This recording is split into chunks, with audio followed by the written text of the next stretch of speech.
Pues la tercera y última pregunta es, ¿con qué palabra o ejemplo definirías los cambios que ha producido la pandemia en tu relación contexto, patrimonio, sociedad?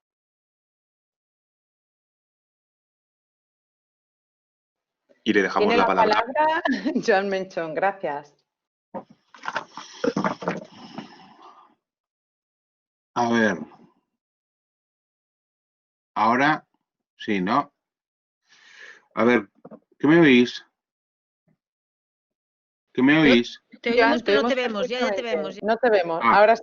hombre, lo de la pandemia ha sido pienso yo, un garrotazo para todos que nos lleva a dos situaciones, ¿no? A entender lo débiles que podemos llegar a ser de manera individual o colectiva, que eso conlleva la necesidad de establecer nuevos lazos de interacción y de relación y de solidaridad.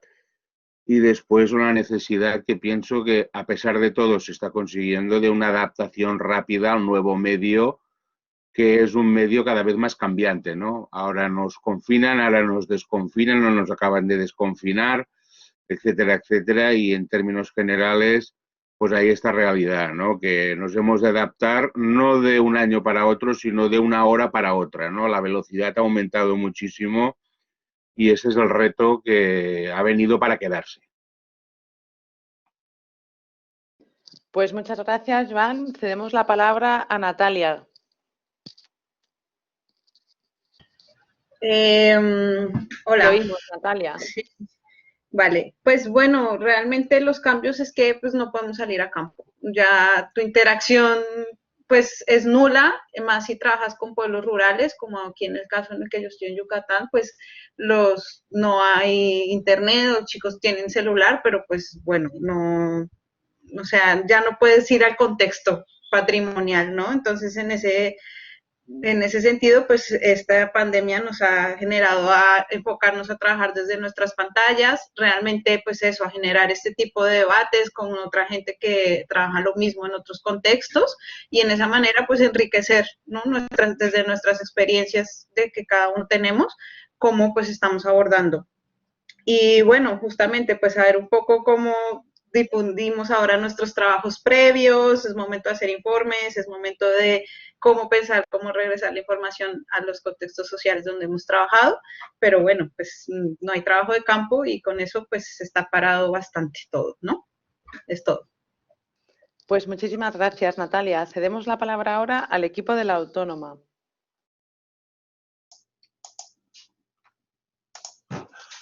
Hola, ¿se me oye? Te oímos, Roger, y te vemos también. Gracias. Vale.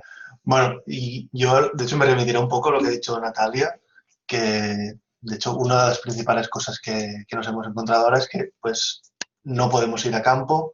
Bueno, aunque aquí localmente sí que hemos podido ir a intervenciones pequeñas, con poca gente, manteniendo distancias de seguridad y tal, pero a nivel de las excavaciones que hacíamos hasta ahora en el Kurdistán, aunque yo he estado un poco retirado del tema porque estaba en fase final de tesis, pero bueno, ha quedado parado y aunque el contacto más o menos sigue, pues evidentemente de forma virtual como se había hecho hasta ahora, evidentemente por la distancia, el trabajo a campo es imposible. Es decir, desde ahí sí que hay una voluntad de que sigamos, bueno, de que volvamos a ir, digamos ya, pero desde el Ministerio también nos dicen que es que ni en broma, lo cual es totalmente lógico. Y en ese sentido, pues bueno, decía las palabras para definirlo un poco es este aislamiento forzado y voluntario también para, bueno, para pasar esto y que un poco te aísla no solo de la gente, sino también de cualquier relación externa, sea con la gente o con el patrimonio, que en el fondo está fuera del ámbito reducido tanto de los laboratorios donde podamos estar o de casa donde nos tenemos que quedar, por así decirlo. Un poco sería esta idea. Muchas gracias. Todavía tenéis un poco de tiempo por si queréis, Andreu, ¿quiere decir algo? No, concuerdo, todo bien. Vale, perfecto, pues no te preocupes, muchísimas gracias. Damos la palabra ahora a David González. Hola, pues bueno, la pandemia y toda la situación de crisis social y sanitaria, a mí personalmente lo que me ha traído es incertidumbre, ¿no? Incertidumbre y necesidad de plantear planes B, C y D y de improvisar. Cómo tratar de desarrollar trabajo de campo en las condiciones en las que vivíamos, manteniendo la seguridad para los integrantes de tu equipo, manteniendo la seguridad para pues, la gente con la que te vas a relacionar en el área de estudio y también un poco pues en las condiciones un poco formales, ¿no? Tanto a nivel legal, administrativo, cómo voy a poder ir a hacer trabajo de campo con, pues no sé, con autorización de mi centro, con autorización, pues no sé, evitando problemas con las autoridades, este tipo de cuestiones. Pero en definitiva, pues no sé, yo creo que el contexto de la pandemia también lo he visto como una llamada de atención acerca de toda una serie de prioridades que quizás estábamos desatendiendo por las urgencias del mundo alocado en el que vivimos dentro de la investigación y también pues no a relativizar las urgencias que uno tiene en su burbuja académica frente a otro tipo de urgencias. Entonces, pues no sé, ha sido un poco un agitar la bola de nieve, ¿no? Y ver un poco bueno, que quizás los planes que hace un par de años parecían normales, pues vivían un poco ajenos a problemas que nos rodean de los que no somos muy conscientes. Me refiero, pues sobre todo eso, ¿no? A los dramas personales que supone plantearte, ay, no voy a poder hacer la campaña, cuando alrededor tuyo hay dramas mucho más importantes que se llevan por delante muchas vidas y destruyen muchos proyectos de futuro de gente, ¿no? Alrededor, de manera directa o de manera un poco más distante. Entonces, pues no sé, fue un poco, sobre todo, relativizar y sobre todo, pues reordenar prioridades. Pues sí, pues muchas gracias, David. Vamos a ceder la palabra ahora a Juan Sebastián.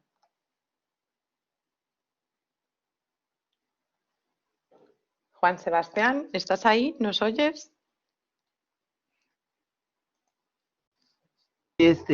Pero ahora, por favor, avísame si me oyes. Perfecto, te estamos oyendo y te estamos viendo con tus Ana. gafas de sol. Dale, yo tengo permiso de la Venga, le doy al moderadora, por si cronómetro. acaso. 2 Ya, minutos. dale, por favor, gracias, la argolla. Bueno, en realidad, yo creo que hay una evangelización de los tiempos, en el sentido de que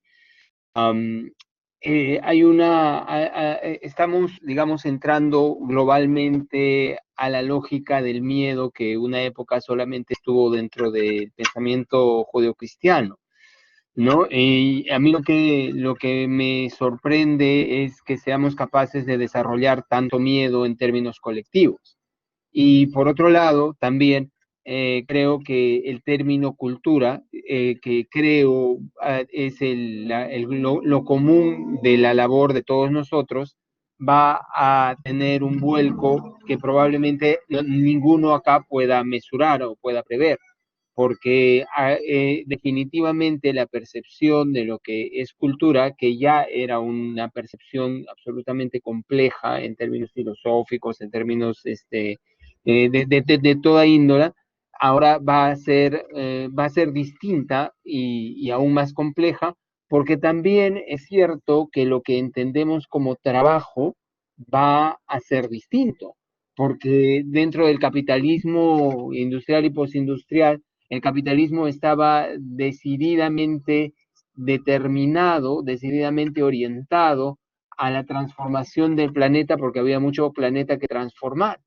Sin embargo, yo creo que esta crisis que tiene como pretexto la pandemia es una crisis sistémica que va muchísimo más allá y que nos va a hacer plantear precisamente nuevas formas, que no creo que sean tan nuevas, de trabajo, que van a tener que ir mucho más en armonía con muchos otros valores que antes de la pandemia no tomábamos en cuenta. Y eso tiene muchísimo que ver con la historia y con la arqueología.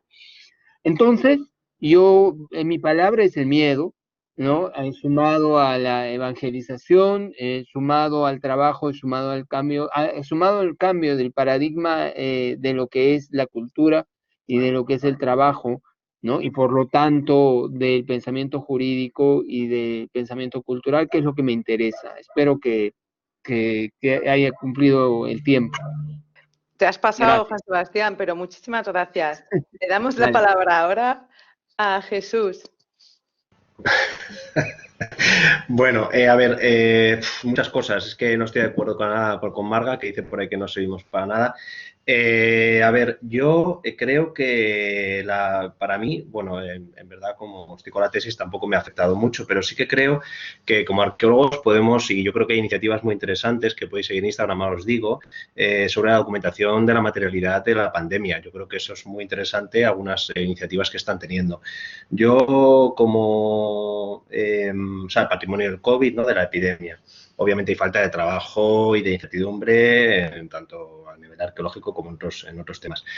Antes de nada, se llama Atlas Everyday. Bueno, ya supongo que Jaime dirá algo más de esto porque es un tema... yo simplemente, como frase o como anécdota, diré que una vez estaba por Alicante andando por el campo y me encontré una cosa que tenía que haber hecho una foto, que era un condón y una mascarilla, ¿no? Como materialidad me parece un fenómeno de lo que contar en una foto lo que nos está pasando.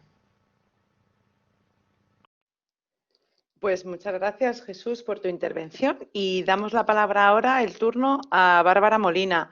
Os recordamos que después de todas las intervenciones habrá tiempo para un debate final. Gracias. Bárbara, te vemos. Gracias, Ana. Pues esta última pregunta a mí ahora mismo me cae en unas circunstancias bastante complejas. No puedo responder sino precariedad. Esa es la palabra con la que yo definiría ahora mismo mi relación con el patrimonio. Representa ahora mismo un verdadero desafío para el sector cultural poderse adaptar a los efectos de la pandemia. Y si a esto consideramos cada contexto, que en mi caso yo soy del Ecuador y el contexto está particularmente golpeado, pues yo no podría referirme a otra cosa sino precariedad. Gracias, Bárbara. Cedemos la palabra ahora a Isidra, a ver si está. Buenas. Sí que está. Perfecto. Hola.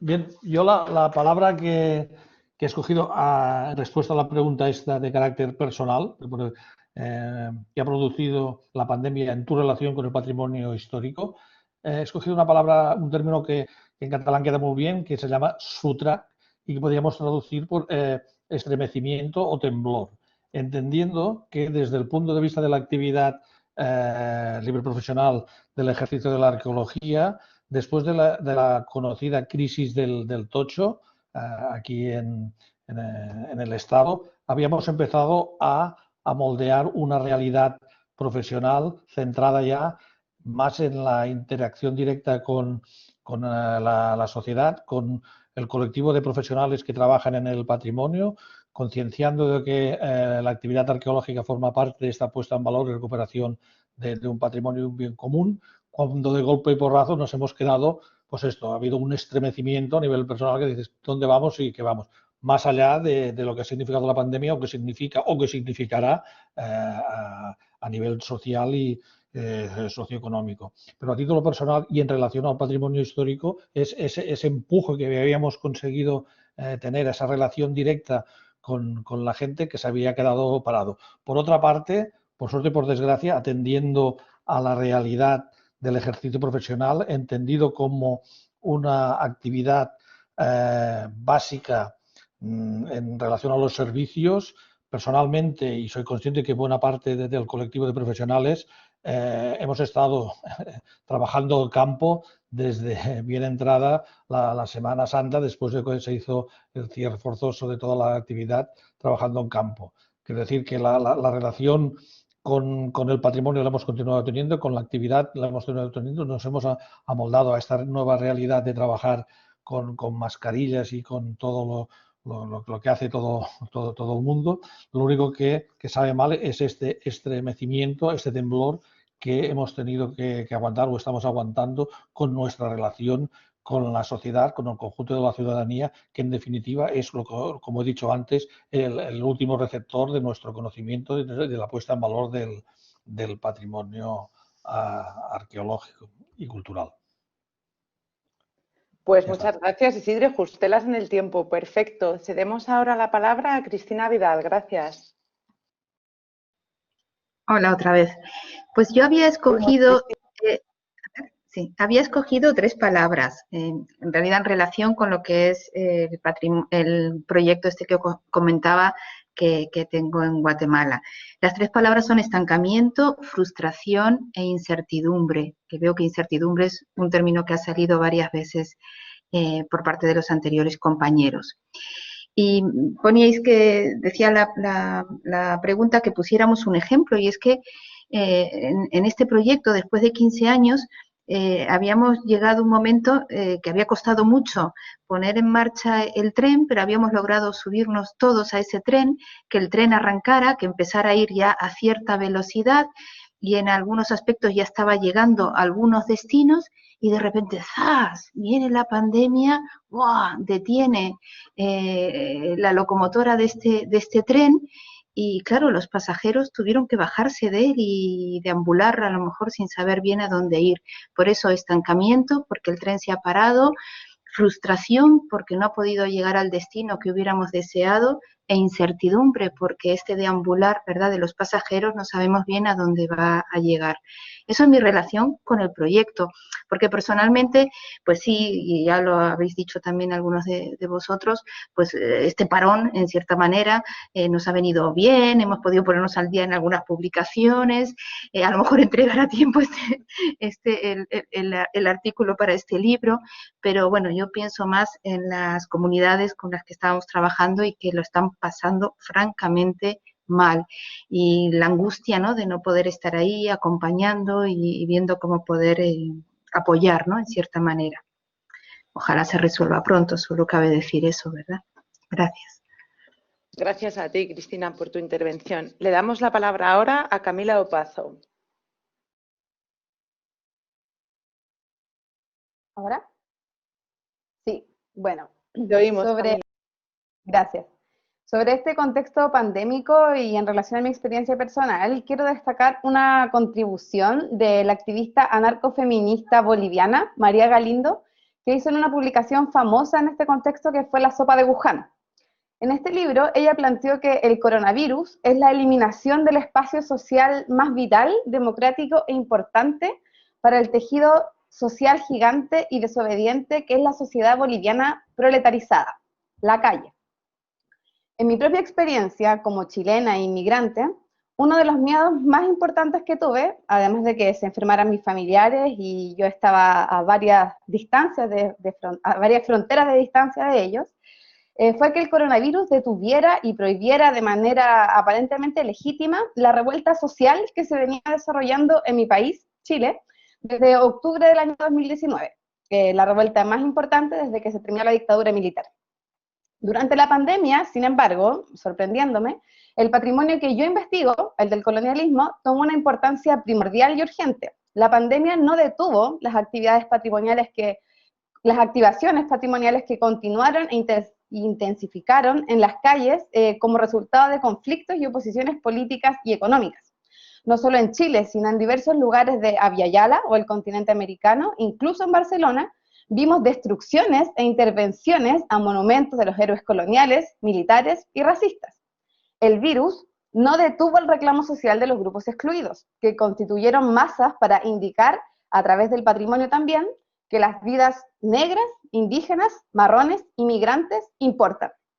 Me sorprendió observar el nacimiento espontáneo de una serie de memoriales hacia las víctimas de la violencia policial, surgiendo nuevos lugares de memoria en las calles, incluso en tiempos pandémicos. Estas dinámicas reflejan, como decía Galindo, que para ciertas comunidades los males que realmente ponen en peligro la vida de sus colectivos tienen causas históricas profundas y que se asocian al racismo, la violencia patriarcal, la desigualdad social, la represión, la persecución policial, antes que enfermedades biológicas producidas en el último tiempo. Muchas gracias. Gracias a ti, Camila. Cedemos ahora el turno a Leslie Zubieta. Bueno, sí, gracias. Yo espero haber también entendido bien la pregunta, porque la palabra que se me vino a la mente al leer la pregunta es parálisis, puesto que la pandemia en mi caso ha impedido totalmente el trabajo con mis colegas australianos, precisamente por riesgo a impactar negativamente a las comunidades aborígenes, específicamente el riesgo al contagio, ¿no? Que obviamente sería desastroso. Para darles un contexto de este ejemplo, nosotros en este proyecto en el noroeste de Australia trabajamos colaborativamente con los aborígenes realizando muchísimas tareas que solo se pueden llevar a cabo afuera, en el campo, no de manera virtual. Es decir, desde el registro de sitios con arte rupestre hasta, por ejemplo, en mi caso concreto, el trabajo con mujeres aborígenes y su relación con el arte, el territorio y otros aspectos culturales. Entonces decidimos colectivamente suspender las actividades por estos motivos y continuar el diálogo con nuestras colegas a distancia.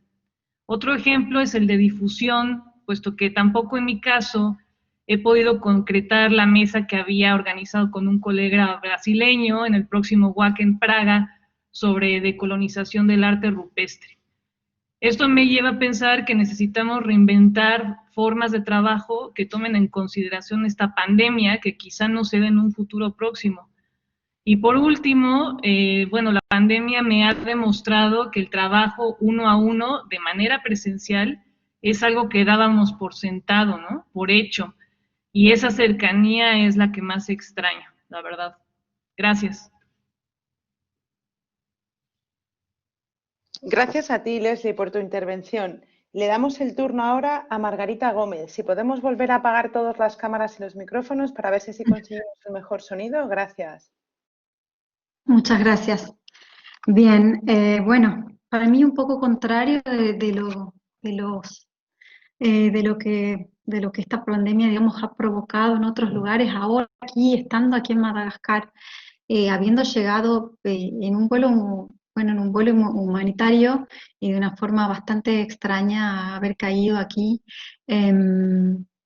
decirles que aquí es la vida continúa.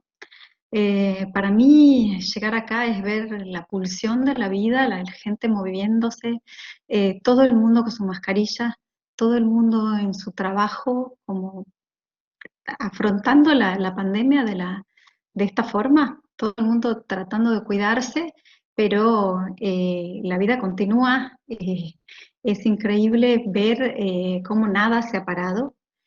Cómo se trata de continuar y de implementar los planes. Estamos trabajando con los planes operativos, ahora a nivel región estamos visitando comunidades, todo con sumo cuidado, pero es eso, es la pulsión de la vida. También hay una urgencia, la urgencia en seguir haciendo y en seguir produciendo, porque acá no existe ningún estado benefactor, no hay ningún subsidio para nadie. Nadie se puede quedar en su casa, no se puede hacer lockdown en ninguno de los barrios, la gente va a los mercados, es la única forma de sobrevivir, es imposible pensar en un confinamiento.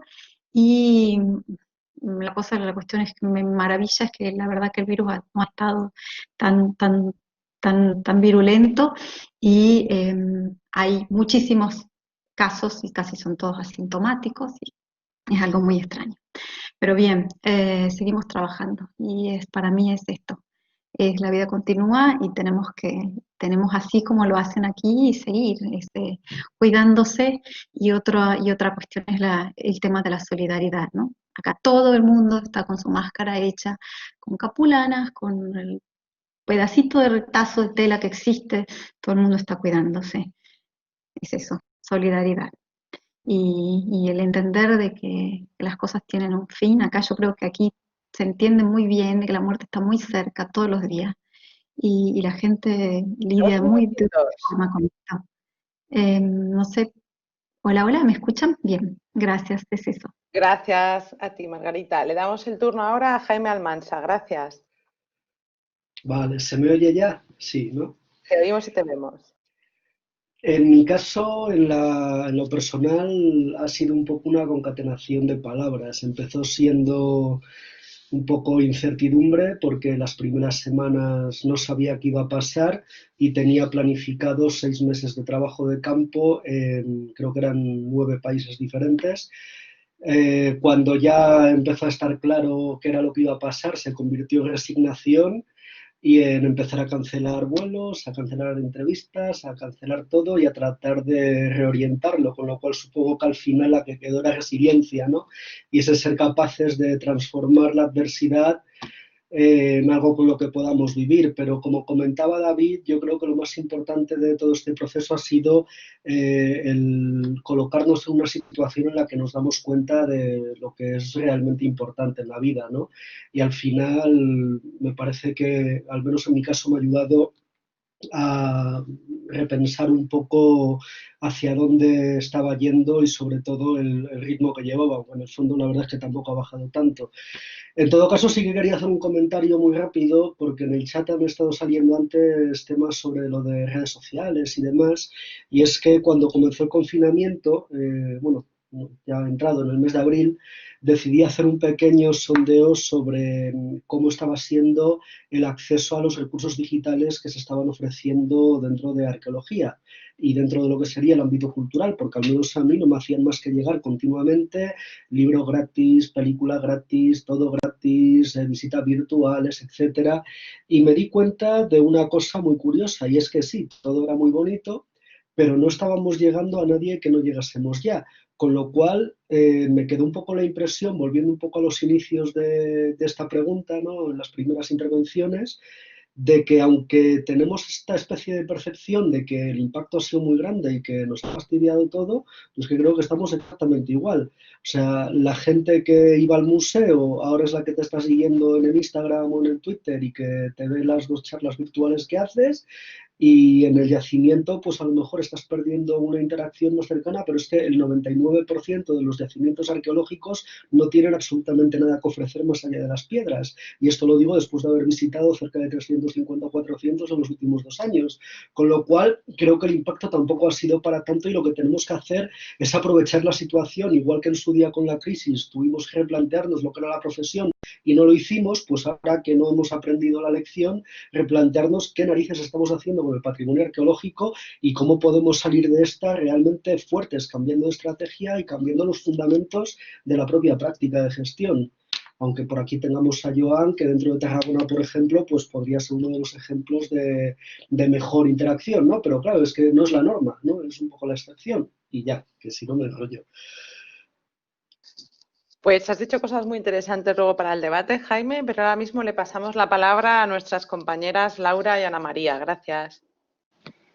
Bueno, para mí la pandemia, yo la ligaría a 2 palabras, sensibilidad y afecto. La pandemia me ha llevado a desarrollar un tipo de atención afectiva hacia espacios patrimoniales, tanto reales como virtuales, que han mostrado una sensibilidad hacia y una conciencia de la crisis social y económica desencadenada pues, por esta pandemia. En estos últimos meses me he sentido particularmente vinculada a sitios patrimoniales locales que, por ejemplo, han empezado a ofrecer precios especiales para permitir el acceso a espacios generalmente costosos. Ahora veo que presto más atención a lugares patrimoniales que son cuidadosos e inclusivos tanto con sus usuarios como con sus trabajadores. Y es que dada la ausencia casi total de usuarios turistas, la pandemia ha resaltado de manera directa y cruda la importancia que tiene para los sitios patrimoniales crear lazos de mediana y larga duración, tanto con sus empleados, por ejemplo, el personal de limpieza en este momento es crucial para la apertura de espacios públicos cerrados, entre otras cosas, como con sus vecinos y usuarios locales. Bueno, y pues en mi caso, las palabras que definen los cambios que ha producido la pandemia en mi relación contexto patrimonio-sociedad son virtualidad personal. Como desde marzo he salido poco de mi casa, incluso en temporadas de desescalada, pues mi vida, mis relaciones y mis experiencias se han trasladado casi totalmente al mundo virtual, que todavía no sé si es un cambio bueno o no, pero me gustó. Y pues la pandemia me ofreció la posibilidad de descubrir que el mundo virtual no es tan impersonal como lo pensaba y que podemos establecer relaciones bastante cercanas entre el patrimonio y la sociedad a través de una pantalla también. Pues muchísimas gracias. Cedo la palabra a Apen. Bueno, la verdad es que no mucho más. Yo diría 2 o 3 cosas que han salido aquí ahora, pero mejor que lo dejamos para el debate. Pero sí que, aparte de todas las reflexiones más personales sobre la pandemia, lo que realmente con esta pregunta pensábamos también era lo que algunos habéis dicho, ¿no? Cómo os planteáis el trabajo. Y sí que ha salido el tema de...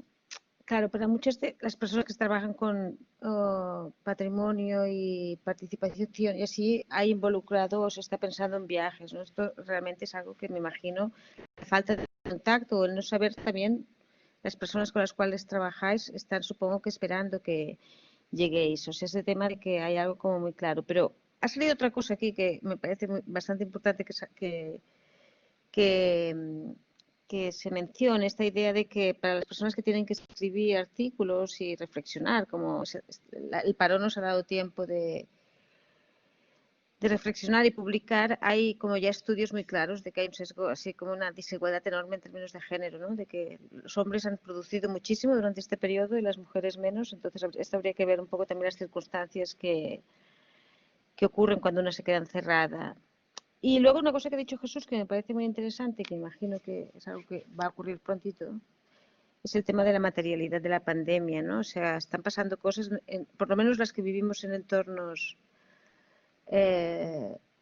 urbanos, y yo me refiero a ciudades tan densas como Barcelona, están habiendo como impactos clarísimos en el términos de abandono de hoteles, o sea, hoteles cerrados, gente durmiendo en la calle que antes no había, ocupación de espacios para algunas cosas. O sea, esto a lo mejor hay cosas que no dejan tanta huella, los de abandono de los hoteles sí que lo puedes ver, hacer fotos de lo que está pasando.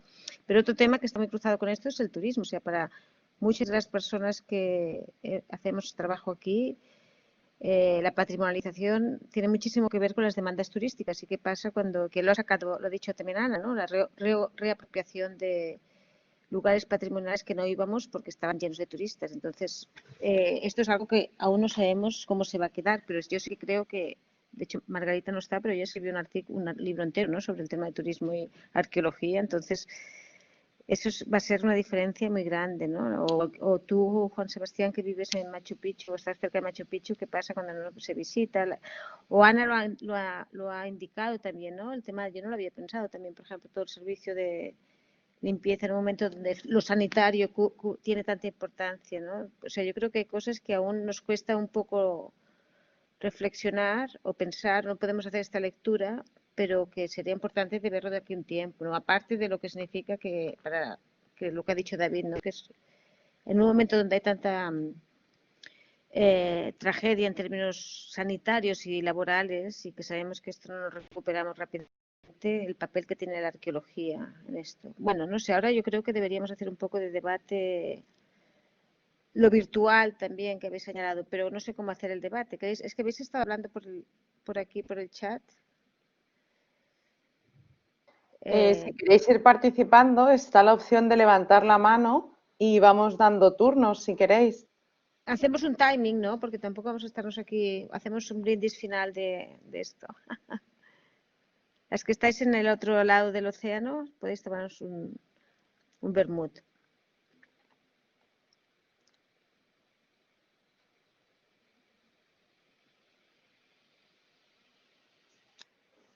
Nadie habla. Sabéis que todos podéis hablar, ¿eh? O sea, que no hay que dar no hay que daros permiso. Y quizás, si no, alguien del público quizás quiere participar, Claro. hacer alguna pregunta para que le hagamos participante y pueda hablar por el micro y encender la cámara.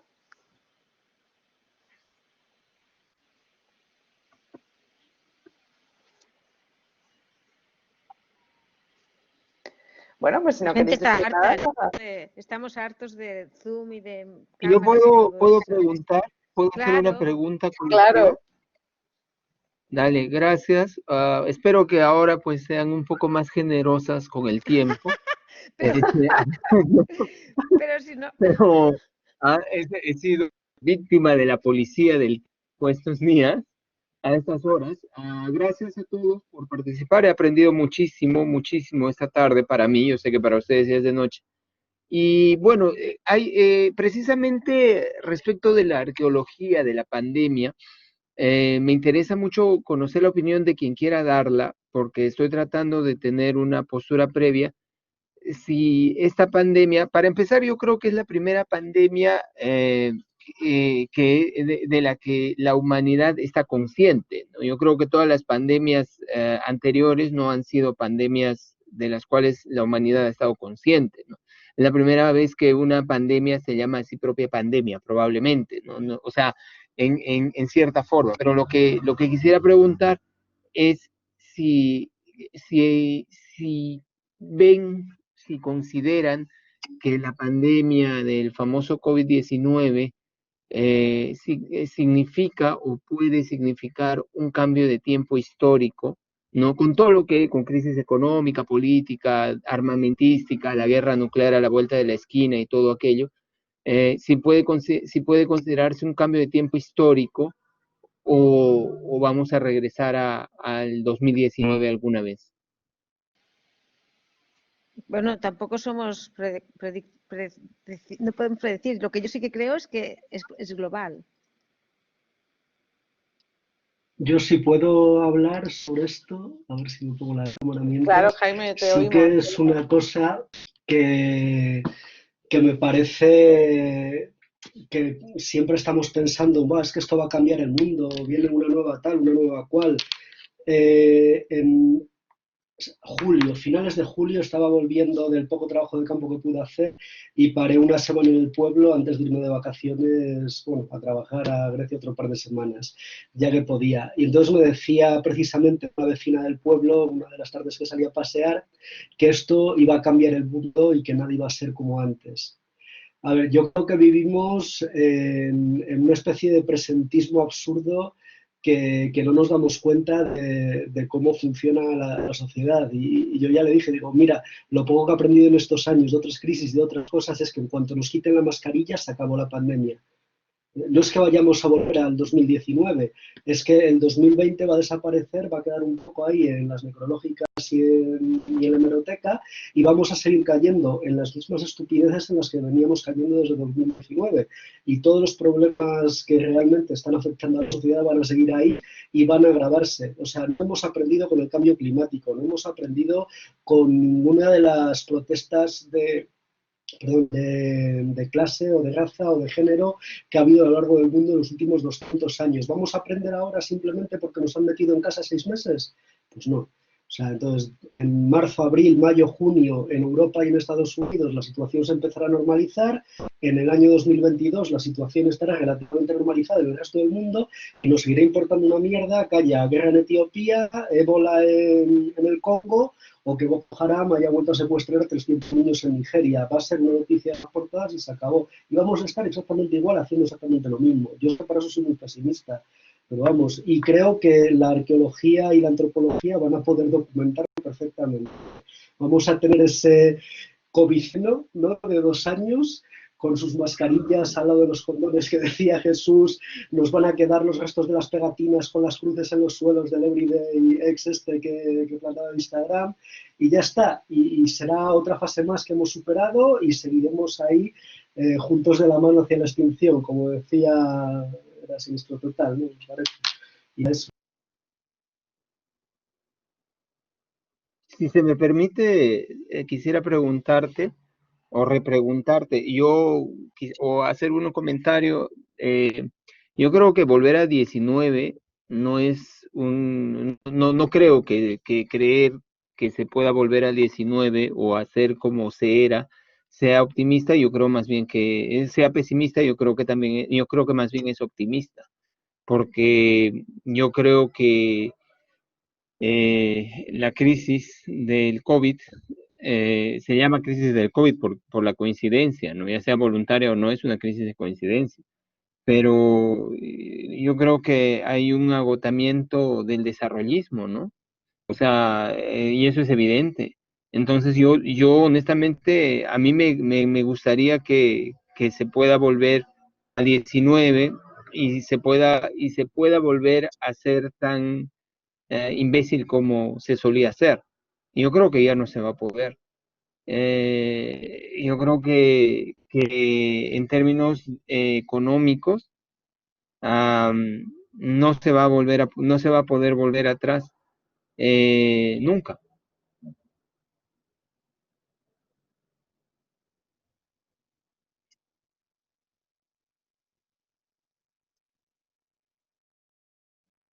El problema yo creo que no es ver atrás. El problema es que seguimos adelante. O sea, no nos paramos a reflexionar. Lo he dicho antes un poco de pasada relacionado con el tema de la primera crisis y cómo no reorientamos el sector y seguimos haciendo exactamente lo mismo en cuanto empezó otra vez a haber un poco de construcción y cómo la propia economía de la mayoría de los países volvió a basarse en la construcción. Cómo ahora estamos también planteándonos en el ámbito académico teórico, porque somos una élite, lo queramos o no, esto lo pensamos nosotros. Mis amigos del pueblo lo que quieren es volver a ir al bar sin restricciones, volver a trabajar los que están en ERTE, y les importa un carajo que el mundo se vaya a la mierda. A ellos lo que les importa es volver a 2019, pero no a 2019, a 2021. Es decir, que este mes pase y que todo lo que no ha pasado en 2020 es como si hubiera pasado y estemos otra vez ahí. Entonces, igual que no llegamos con el mensaje arqueológico o el mensaje patrimonial, porque seguimos hablando para quien seguimos hablando y son raros los casos en los que de verdad tenemos una conexión social, en este caso la élite intelectual tampoco va a llegar a imponer absolutamente nada en lo que sería un cambio del sistema, especialmente porque requeriría un cambio radical del sistema que no va a suceder porque a nadie le interesa que suceda, ¿no? Y entonces yo creo que en eso es que ya está, o sea, si lo que tenemos que hacer es seguir trabajando día a día en que se nos oiga y repensar por qué fallamos continua y drásticamente en la forma que tenemos de comunicar estas ideas y que de verdad lleguen y que se entiendan. O sea, mientras haya gente que no cree en el cambio climático, hemos fracasado. Y tenemos todavía terraplanistas, que es una cosa que se tenía que haber superado en el 18, por lo menos, se tenía que haber superado antes, pero vamos. Entonces, bueno, eso, que yo...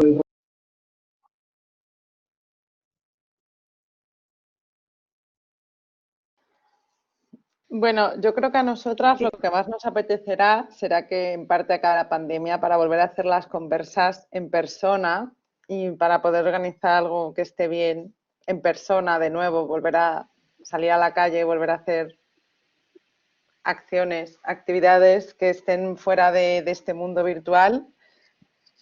Y esto lo digo desde el privilegio absoluto que tenemos, porque a veces nos quejamos mucho también de toda nuestra precariedad, etcétera. Yo estoy yo trabajo también de delegada sindical en una empresa de contact center asociado al mundo del turismo y la hostelería, y los números son pues muy duros, muchos ERTEs. Entonces me sumo con David también a esa reflexión de decir, quizás hay que reflexionar, ¿no?, más que de lo que estábamos haciendo con esta pandemia. Y yo lo he hecho. Ya. Bueno, como queráis, que podemos hacer una especie de... A mí me gusta que estemos cada uno en un sitio separado, unos en invierno, otros en verano, unos aquí. O sea, es divertido esto. Lo que pasa es que es difícil, yo creo, hacer la reflexión en el momento. Yo creo que, por un lado, lo que tú dices, Jaime, es un poco así también derrotista en el sentido de no será para todo el mundo lo mismo, seguro, pero por otro lado también yo pienso más en cambios que, por ejemplo, en las ciudades, la gente que ha decidido o que quiere, si puede, con esto del teletrabajo, salir de la ciudad a vivir, ¿no? O sea, puede haber un poco reorganización de los espacios urbanos, habitacionales, porque la gente piensa que si de vez en cuando nos van a confinar, pues mejor estar en el campo. Pero bueno, no sé. Mejor no te digo lo que piensa la gente del campo de todo esto. No, claro, no, Jaime, o sea, esto es horrible. Pero imagínate que aquí la gente se pone así con carteles, todo el tema de las vacaciones y así, totalmente, claro.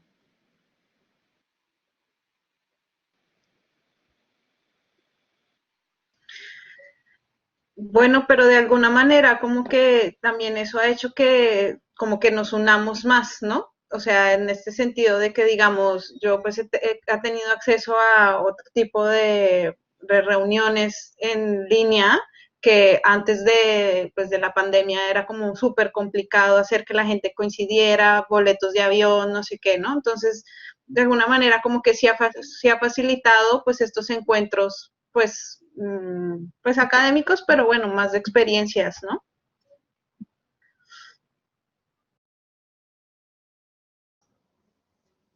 Sí, yo sí puedo intervenir un segundo.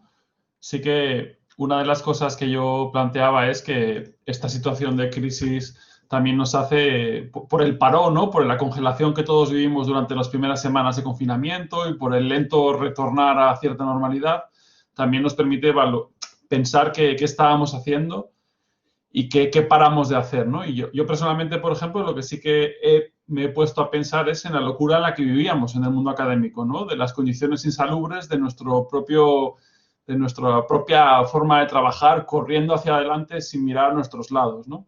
Entonces yo creo que sí que es importante también plantearse lo importante que es lo que ahora no podemos hacer, ¿no? Viajar, ver a los colegas, tomar cañas al final de los congresos, esa parte humana de nuestro trabajo, que muchas veces será secundaria frente a la alocada carrera hacia adelante, ¿no? Hacia el impacto, hacia la excelencia malentendida y este tipo de cuestiones. Entonces, por ejemplo, yo creo que es importante poner el foco en la salud mental del mundo académico, plantearse los problemas que tenemos de integración de las minorías de diferente tipo en nuestro ámbito profesional, valorar la posición privilegiada que tenemos los académicos frente a otros colectivos de nuestra sociedad que están pagando nuestro trabajo con sus impuestos.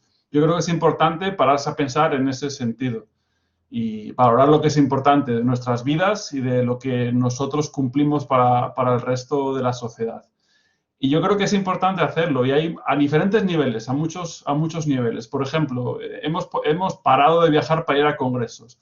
¿Era necesario que estemos todos cogiendo aviones para arriba y para abajo para juntarnos y para contarnos en 10 minutos lo que estamos haciendo en un formato enlatado? ¿Es necesario verdaderamente eso? Hay un montón de temas que yo creo que podemos repensar y a diferentes escalas quizá podamos cambiar algo. Es un poco no sé, creo que es difícil, ¿no? Porque esto es muy bonito decirlo, pero dentro de medio año, cuando haya vacuna, como alguien decía por ahí, pues todos corriendo al bar y a volver a viajar y todo loco, ¿no? Pero bueno, no sé, yo creo que quizá haya que poner un poquito de pausa, ¿no? Que esta congelación que estamos viviendo sirva también para repensar lo que estamos haciendo. Yo sí, muchas cosas de acuerdo que ha dicho David, pero no debemos olvidarnos que somos seres sociales, ¿sí? Y que esto de vernos por la pantalla, que tiene tantas facilidades y que podemos asistir a muchos más congresos y más reuniones, y lo vemos ahora como una ventaja, pero también puede llegar a convertirnos en seres que solo nos veamos a través de la pantalla, y hay que manejar esto con precaución, ¿sí? Porque ahora parece que la gente ha descubierto eso, el Zoom, el Teams, el Blackboard, Collaborate, y bueno, sí, por supuesto tiene estas ventajas. A lo mejor hoy no todos hubiéramos podido estar en Barcelona o donde fuera la reunión, pero es bueno que nos veamos, que nos toquemos, que hablemos.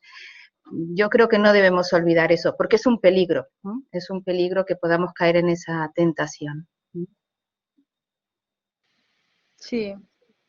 Lo que yo creo es que, no, pero ahora ya no estamos, Margarita, con la pregunta. Lo que yo haría sería un poco cerrar, no sé, que nos vayamos escapando. Lo que pasa con estas cosas virtuales es que de repente desaparecemos y nos quedamos. Entonces hagamos un poco un ritual de despedida y bueno, y también despedida en el sentido del año, pero también el proyecto que ha sido escribir conjuntamente todos los emails que nos hemos enviado, todas las respuestas, todo o sea, un poco agradeceros, ¿no? Que habéis estado aquí. Y a Jaime otra vez decirle gracias por el constante apoyo de siempre y tu fe un poco en estas cosas que salen así sin saber muy bien qué va a haber al final. Y muchísimo a Anita, que siempre tira del carro muchísimo en momentos que a veces no es tan fácil, ¿no? Bueno, ya no sé, yo lo digo, no quiero cerrar, podemos ir a tomar una copa de vino, pero quiero decir que yo veo que se están yendo muchas personas porque es la hora de la comida ¿Ves? Roger también se va y no nos decimos adiós, pues yo digo, escuchémonos al menos. Yo veo aquí que todo el mundo hay una alegría de gente que se está viendo y un poco de dinero. No sé. Bueno, pues nos despedimos. No, Bueno, yo pienso que sí, gracias. No sé quién está grabando, pero podemos parar aquí la grabación. Lo digo porque luego lo subiremos al YouTube, pero esto yo creo que ya no hace falta.